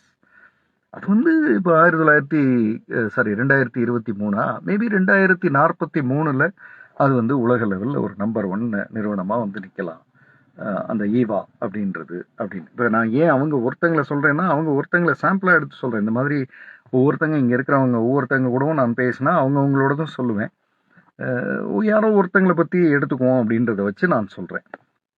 ஸோ அப்போ அந்த மாதிரி ஒரு லாங் டேர்ம் சக்ஸஸில் தான் நம்ம வந்து ஜெயிக்க முடியுமே தவிர, இப்போ கிருத்திகா கனகராஜ் வந்து லேர்ன் டி அப்படின்னு ஒரு டிராவல்ல கத்துக்கிறது அப்படின்னு ஒரு கோர்ஸ் வந்து ஆரம்பிக்கிறாங்க ஃபார் டீன்ஸ். அதாவது 5ல இருந்து சின்ன குழந்தைங்க 5ல இருந்து 15 வயசு வரை இருக்கிறவங்களுக்கு அவங்க இதை ஸ்டார்ட் பண்றாங்க. இப்போ இது வந்து அடுத்த வாரமே ஜெயிச்சிருமா, அடுத்த மாசமே ஜெயிச்சிருமா அப்படின்னா இல்லை. 2043ல் அநேகமா கிருத்திகா கனகராஜ் வந்து ஒரு வருஷத்துல ஒரு 1000 பேரை மாற்றக்கூடிய, அதாவது டிராவல் மூலியமா மாற்றக்கூடிய ஒரு உயரத்தை தொட்டிருப்பாங்க அப்படின்னு நினைச்சு செஞ்சா நாம வந்து நாம செய்யற விஷயத்துக்கு ஜஸ்டிஸ் செய்கிறோம் அப்படின்ற ஒரு புரிதல். இது வந்து ரொம்ப முக்கியமான ஒரு பாயிண்டாக நான் எடுக்கிறேன். அப்புறம் ஒவ்வொரு சாப்டர்லேயும் ஒவ்வொரு விஷயம். அதில் குறிப்பாக சாப்டர் 5ல் வந்து ஆம், ஒரு ஒரு ஐஃபோன் விஷயம் இப்போ இங்கே ஏற்கனவே போட்டுட்டாங்க. இங்கே ஐ திங்க் ராம் ராம் தான் அதை எழுதியிருந்தாருன்னு நினைக்கிறேன். அதாவது ஐஃபோனை பார்த்து எல்லாரும் வந்து காம்படிட்டராக யோசிச்சுட்டு இருக்கும்போது இவர் வந்து ஐஃபோன் அப்படின்றதுல இருக்கிற பிரமிப்பை வந்து சொல்கிறார். இன்னும் வர்ற சாப்டரில் பார்த்தீங்கன்னா ஐஃபோன் கூடவும் சாம்சங் கூடவும் இவர் கொலாபரேட் பண்ணுறாரு. அதெல்லாம் வந்து மைக்ரோசாஃப்டில் அதுக்கு முன்னாடி வர இல்லை, அந்த பார்வையே இல்லை. காம்படிட்டராக யாரை கருதிக்கிட்டு இருக்கோமோ அதுக்கு ஒரு முக்கியமான வார்த்தை சொல்கிறாரு. Sometimes you have to leave axe and surprise your opponent. கோடாரியை வச்சு எப்போவுமே வெட்டிக்கிட்டு இருக்கணும்னு அவசியம் இல்லை. தூக்கி போட்டு உங்கள் சர்ப்ரைஸ், உங்கள் ஆப்பனண்ட்டோட நீங்கள் வந்து கொஞ்சம் உங்களோட சர்ப்ரைஸ் எலிமெண்ட்டு நீங்கள் போய் அவங்க கூட பேசலாம். அவங்க கூட ஜாயின் பண்ணி ஏதாவது செய்ய முடியுமான்ற லெவலுக்கு கூட யோசிக்கலாம். அது ஒன்றும் தவறானதில்லை. அது வந்து மல்டிபிள் க்ரோத் அப்படின்றத வந்து சொல்கிறாரு. அந்த பாயிண்ட் வந்து ரொம்ப முக்கியமானதாக இருக்குது. இப்போ நீங்கள் இருக்கீங்க, உங்களுக்கு காம்படிட்டராக ஒருத்தங்க இருக்காங்கன்னா காம்படிட்டர்னு அவங்கள யோசிக்க வேண்டியதில்லை. அவங்க கூட சேர்ந்து என்ன பண்ணலான்னு கூட sometimes, not all the times, sometimes அப்படின்றது வந்து ரொம்ப முக்கியமான ஒரு வார்த்தையாக நான் பார்க்குறேன். அதே மாதிரி சாப்டர் 6ல் ஒரு 6வது சாப்டரில் ஒரு முக்கியமான லைன் வருது. 2வது மொழியை நீங்கள் கற்றுக்கும் போது தான் உங்கள் மொழியோட பலம் புரியுன்றார். இப்போ தமிழ், ஆங்கிலம் இருக்கு. ஆங்கிலத்தை கற்றுக்கும் பொழுது தான் தமிழினுடைய வீச்சு உங்களுக்கு புரியும். நீங்கள் தமிழ் மட்டுமே கற்றுக்கிட்டு இருக்கீங்க அப்படின்னா தமிழோட வீச்சு உங்களுக்கு ரெஃபரன்ஸ் வேணும். இப்போ ஆங்கிலத்தில் போய் ஒரு விஷயத்தை படிக்கும் பொழுது, இப்போ நான் பேசும்போதே ஒன்று சொன்னேன், அதாவது நினைப்பதெல்லாம் நடந்து விட்டால் தெய்வம் எதுவும் இல்லை அப்படின்னு ஒரு வரியை சொன்னேன் இல்லையா? அது வந்து ஆங்கிலத்தில் ஒரு விஷயம், இதே தானே தமிழில் சொல்கிறாங்க அப்படின்றது. தமிழினுடைய அந்த உங்களுக்கு இன்னொரு மொழியை படிக்கும் பொழுது உங்களுக்கு தெரிந்த மொழியினுடைய ஆழம் புரியும் அப்படின்றத வந்து ஒரு ஒரு முக்கியமான லைனாக சொல்கிறார். அது ஏன் சொல்கிறாருன்னா, இன்னொரு நிறுவனத்தோட நீங்கள் கொலாபரேட் பண்ணும் பொழுது, இன்னொரு நிறுவனத்தோட உங்களுடைய பார்வைகளை வந்து நீங்கள் விஸ்தரிக்கும் பொழுது, சாரி ஒரே நிமிஷம்,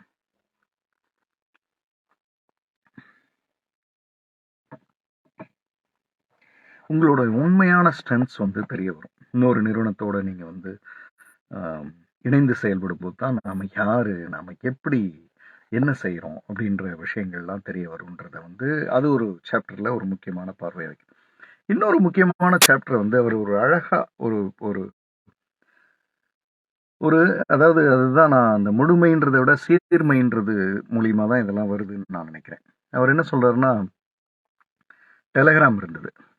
டெலகிராம் இருந்தப்போ என்னாச்சு, டெலகிராம் ஃபஸ்ட்டு டெலகிராம் இருந்தப்போ அதை யாராவது படிச்சிடுறாங்களோ அப்படின்னு ஒரு பிரச்சனை வந்துச்சு. அப்புறம் அதுக்கு சட்டங்கள்லாம் வந்துச்சு. அப்புறம் ஃபோன் வந்தது, ஃபோனை ஒட்டு கேட்குறாங்களோ அப்படின்றது, அதுக்கு வந்து சட்டங்கள்லாம் வந்துச்சு. அப்புறம் ஃபோனுக்கு அடுத்து இன்டர்நெட் வந்துச்சு. அப்போ இன்டர்நெட்டில் இதெல்லாம் பகிரப்படுது, யார் வேணா படிச்சிருவாங்க போயிடுவாங்கன்னு அப்புறம் அதுக்கு சட்டம். இப்போ சாஃப்ட்வேர் ஏன் சாஃப்ட்வேர் அவர் திருடிட்டாரு, அவர் என்ன மாதிரி டிசைன் பண்ணிட்டாருன்னா அதுக்கும் சட்டம். அப்படின்னா என்ன, நாம் எந்த உயரங்களுக்கு போனாலும், எவ்வளவு பெரிய உயரத்தை தொட்டாலும் அதுக்கு காம்படிட்டர்னு ஒருத்தர் இருப்பார். அவர் எதையாவது எடுத்துக்கிட்டே தான் இருப்பார். அவர் எதாவது ஒன்று நம்மகிட்ட இருந்து எடுத்துக்கிட்டே தான் இருப்பார்.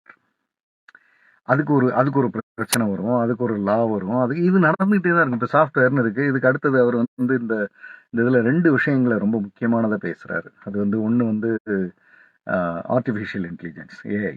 இன்னொன்று வந்து குவாண்டம் ரிலேட்டடாக quantum concepts R computer, I think QC, quantum computer நினைக்கிறேன். ஸோ அந்த 2 பகுதிகள்லையுமே இது 2த்துக்குமே நாளைக்கு பிரச்சனைகள் வரும். ஆர்டிஃபிஷியல் இன்டெலிஜென்ஸை பற்றி தவறாக பயன்படுத்துகிறாங்க. இப்போ நம்ம பயப்படுறோம்ல, அமேசானை படிக்கிறோம், ஃபேஸ்புக்கை படிக்கிறோம், நம்ம போய் எதையாவது சர்ச் பண்ணிட்டு வந்தால் உடனே அதையே காண்பிக்குதுன்னு நம்ம பயப்படுறோம்ல. இதுக்கு ஒரு ரூல் வரும், இதுக்கு ஒரு லா வரும். இந்த மாதிரி ரூல்லாம் வர்றது எல்லாமே நம்பகத்தன்மையை இன்னும் அதிகப்படுத்துறதுக்கு தான். ஸோ இப்படியான விஷயங்கள் எல்லாம் வந்து ரெகுலராக நடந்துக்கிட்டு தான் இருக்கும். ஸோ நம்ம என்ன புதுசாக கண்டுபிடிச்சாலும் அதில் ஒரு கேள்வி வரும். Quantum computing, sorry, quantum computing. So அதில் வந்து அது அது எல்லாமே வந்து நமக்கு வந்து வித்தியாசமாக நம்ம பார்த்து பயப்பட வேண்டியதில்லை. அதில் ஒரு பிரச்சனை வரும்போது அதுக்கு ஒரு தீர்வு வரும்.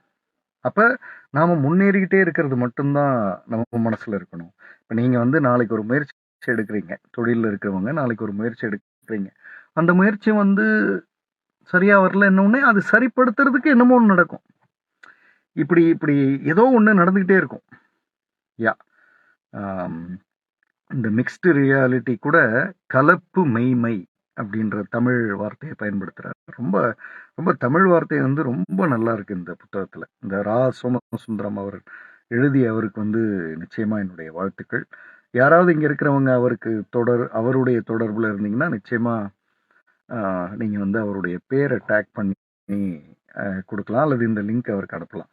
என்னுடைய முழு வாழ்த்துக்களையும் அவருக்கு நான் தெரிவிக்கணும்னு நினைக்கிறேன். என்ன அழகான தமிழ்! படிக்க படிக்க அவ்வளவு நல்லா இருக்கு. உணர்வி, முழுமை, முழுமையை விட சீர்மை அப்படின்னு அந்த ஒவ்வொரு இதையும், அதாவது கூடுமான அளவு இந்த புத்தகத்தில் கிட்டத்தட்ட 99% சுத்த தமிழ், சரியான தமிழ், அறிவுபூர்வமான தமிழை வந்து பயன்படுத்தியிருக்காங்க. ஸோ அதுக்கே பாராட்டணும். இப்போ இந்த மாதிரியான ஒரு விஷயத்தில் ஒரு ஒரு ஒரு கடைசி 2 சாப்டர் வந்து ரொம்ப முக்கியமானதாக இருக்குது. இந்த கடைசி 2 சாப்டரோட நான் முடிக்க போகிறேன். நான் முடிக்கிறப்ப இன்னைக்கு 2 விஷயங்கள் உங்களுக்கு சொல்லணும்னு நினைக்கிறேன். ஒன்று வந்து அடுத்த வாரத்திற்கான புத்தகம். அதை நான் இங்கே முடிக்கிறேன்னு சொல்லும் பொழுது ஐ திங்க் அணு இங்கே இருக்காங்க. அவங்க வந்து அந்த கமெண்ட்டில் அதை போட்டுருவாங்க. அதை பார்த்தாலே உங்களுக்கு என்ன புத்தகம்னு தெரிஞ்சிடும். உங்களில் யாராவது ஒருத்தங்க அதை பார்த்துட்டு புத்தகத்தினுடைய பேரை டைப் பண்ணிங்கன்னா then the message is conveyed. So அது ஒன்று. ரெண்டாவது வந்து இன்னைக்கு எப்படி இருந்தது அப்படின்றத வந்து நீங்கள் டைப் பண்ணலாம். ஸோ நீங்கள் டைப் பண்ணிங்கன்னா நான் இந்த இந்த லைவ் எப்படி இருந்ததுன்றது தெரிஞ்சுக்குவேன். ஏற்கனவே சொன்ன மாதிரி உங்ககிட்ட எனக்கு ஒரே ஒரு ரிக்வெஸ்ட் தான். அந்த ரிக்வெஸ்ட் வந்து இந்த ட்ரஸ்ட் ஈக்குவேஷனும் ரொம்ப நல்ல விஷயம், ரொம்ப அருமையான விஷயம். இருந்த போதிலும் அந்த எனக்கு நிறைய இந்த புத்தகத்தில் எடுத்து பேசணுன்னா 1 மணி நேரம் பத்தாது. என்னால் முடிந்த அளவுக்கு இதை கேட்கிறவங்களோட எதிர்பார்ப்புகளுக்கு என்ன சொல்ல முடியுமோ அந்த அளவுக்கு நான் சொல்லியிருக்கிறதா நம்புகிறேன். யாமினி போட்டிருக்க அந்த ட்ரஸ்ட் ஈக்குவேஷனும் ரொம்ப ஒரு நல்ல விஷயம். இதில் வந்து அந்த முடிந்த அளவு இந்த நிகழ்வை வந்து நீங்கள் பகிரலாம். ஏன்னா இந்த நிகழ்வில் இப்போ நம்ம பேசுனதில் ஏதோ ஒரு வரி ஒரு தொழில் செஞ்சிட்டு இருக்கிறவருக்கு உதவியாக இருக்குன்னா அதை விட பெரிய சமுதாய சேவை வந்து இருக்க வாய்ப்பில்லை. ஸோ அதனால் இந்த கடைசி 2 சாப்டரை பற்றி நான் கொஞ்சம் பேசணும். அதுக்கு கடைசி 2 சாப்டரில் அவர் முழுக்க கை வைக்கிறது வந்து நம்பகத்தன்மை. ஒரு கட்டத்தில் வந்து அமெரிக்காவினுடைய FBI வந்து ஒரு பிரச்சனைக்காக இவங்கள்ட்ட இருக்கிற மெயிலினுடைய டீட்டெயில்ஸ் எல்லாம் கேட்குது. அந்த மெயிலினுடைய டீட்டெயில்ஸ் வந்து அயர்லாந்தில் இருக்குது. ஆக்சுவலாக FBI என்ன பண்ணோம், அமெரிக்க கோர்ட்டில் அமெரிக்க கவர்மெண்ட்கிட்ட சொல்லி, அயர்லாந்து கவர்மெண்ட்கிட்ட சொல்லி, அதை ரிலீஸ் பண்ண சொல்லி, அதை மைக்ரோசாஃப்ட்டுக்கு வந்ததுக்கப்புறம் இவங்கள்ட்ட இருந்து கேட்டு வாங்கணும். ஆனால் அவங்க என்ன பண்ணுறாங்க, ரிவர்ஸில் போகிறாங்க. இவங்களை ப்ரெஷரைஸ் பண்ணி இவங்க போய் அங்கே கேட்டு வாங்கிட்டு வரணும்னு நினைக்கிறாங்க. இது தவறு இல்லையா? தனி மனித எனக்கு சத்யாநாதல்லா இந்த லாஸ்ட் 2 சாப்டரில் பேசுகிறத பார்க்கும் பொழுது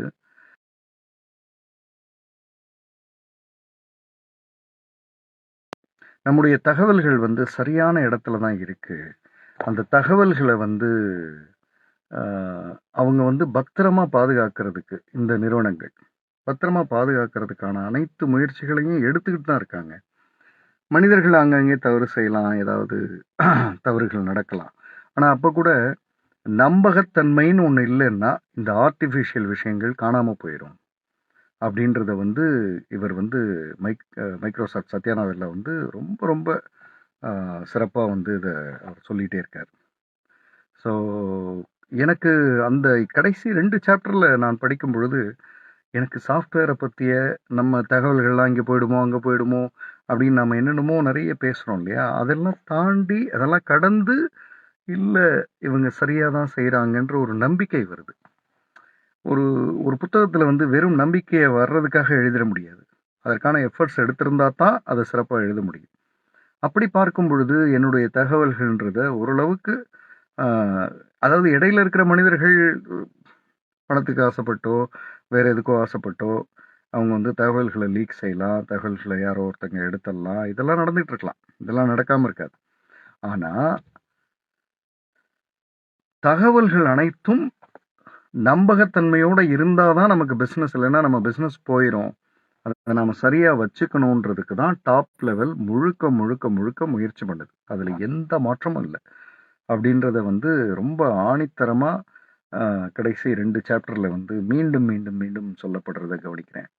குறிப்பா இந்த கடைசி சாப்டர்ல ஒரு முக்கியமான வரியை நான் பார்க்கிறேன். மலாவி ஆர் மாலவி, எனக்கு தெரியல எப்படி ப்ரொனவுன்ஸ் பண்ணணும்னு, ஒரு நாடு. அந்த நாடு வந்து ரொம்ப சாதாரண நாடு. அந்த நாட்டில் அதாவது டெக்னிக்கலா சாஃப்ட்வேர், அதாவது செல்போன் வந்து அதிகமாக உள்ள இறங்கினதுக்கு பிறகு through cellphone, through software, through இந்த ஏஐ அவங்களுடைய அந்த நாட்டினுடைய படிப்பும் சரி, தொழில் வளர்ச்சியும் சரி, எல்லாமே பிரமிப்பா மாறுது.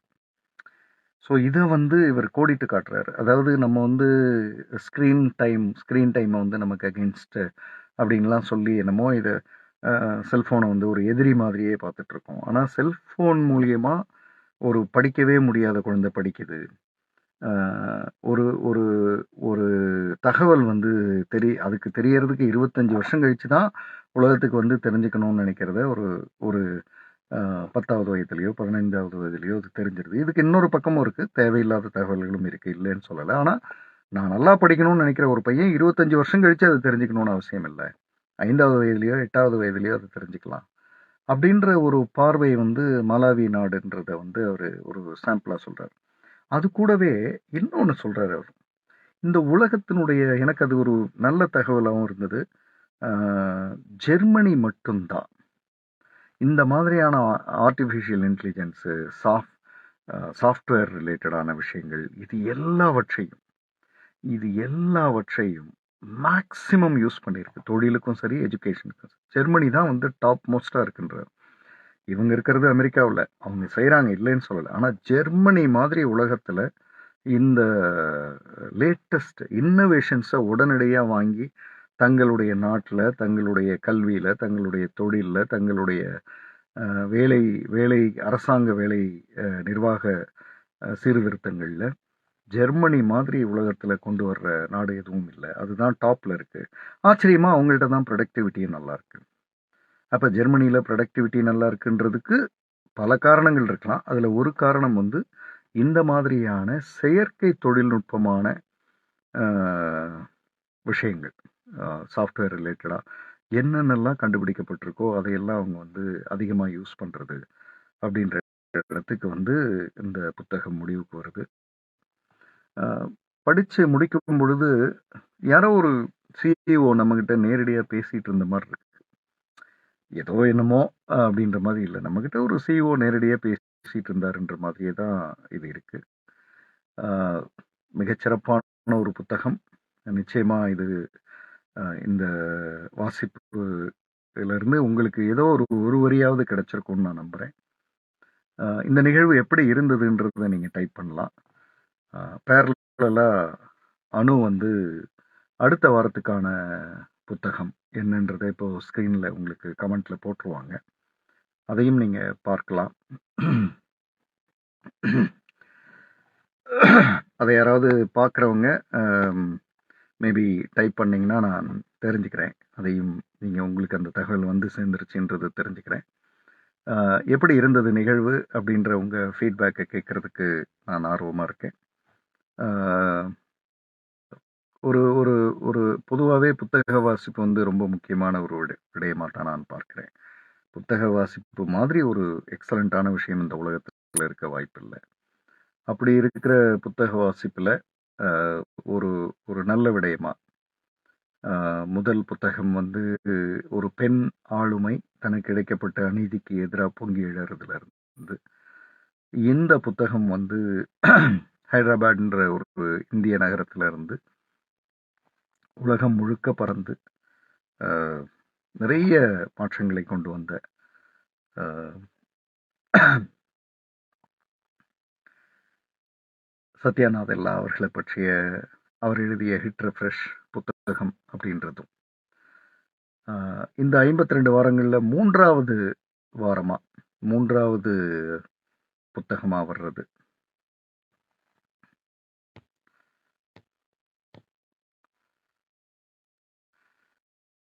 ஓகே, ஆஃப்டர் லைவ் முடிஞ்சதும் போடலாம். ஃபைன் ஃபைன், நானே இப்போ சொல்கிறேன்.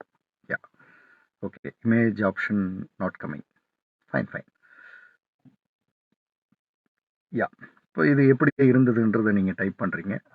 Hit refresh induced question, start conversation, your institution and in community, முழுமை சீர்மை அருமை.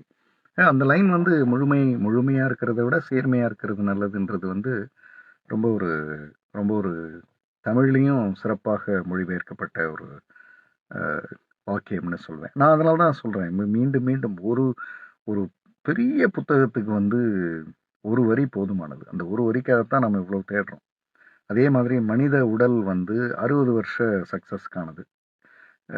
2 வருஷத்தில் ஜெயிச்சிட்டேன், 3 வருஷத்தில் ஜெயிச்சிட்டேன்றது இல்லை. நீங்கள் ஜெயிச்ச உடனே உடம்பு வந்து முடிஞ்சிருன்ற மாதிரி உடம்பு வடிவமைக்கப்படலை. உடம்பு வந்து 60 வருஷம் இருக்கும். அப்படின்னா நீங்கள் 60வது வருஷம் கூட ஜெயிக்கலாம். அதுவரை உங்களுக்கு வாய்ப்புகள் இருக்குன்றது தான் இந்த உடல் சொல்கிற விஷயம். ரைட், அடுத்த வாரம் பேட்மிண்டன் குயின் சாய்னா நேவால் அவங்கள பற்றிய புத்தகம். ஸோ அடுத்த வாரம் பேட்மிண்டன் குயின் சாய்னா நேவால் அவங்களோட வந்து நாம் பயணிக்க இருப்போம். ஒரு வாரம் டைம் இருக்குது. 150 பேஜஸ், கிட்டத்தட்ட 30 சாப்டர்ஸ். அப்போ ஒவ்வொரு சாப்டருக்கும் 5 பக்கம். அழகாக, அதாவது ஒரு சாப்டர் 5 பக்கம்ன்றது ரொம்ப கிறிஸ்பாக அழகாக இருக்கும். அதை படிக்கலாம். படித்ததுக்கு பிறகு நாம் அடுத்த வாரம் ஞாயிறு இரவு 9 மணிக்கு சந்திப்போம். ட்ராவல்லையே இருக்கிற ஆள்னா அடுத்த ஞாயிறு எங்கே இருக்கேன்னு தெரில. எங்கே இருந்தாலுமே ஒரு லைவை முழுமையாக பண்ண முடியுமான்னு எனக்கு தெரியல. ஆனால் நிச்சயமாக சீர்மையாக என்னால் பண்ண முடியும். மீண்டும் சந்திப்போம்.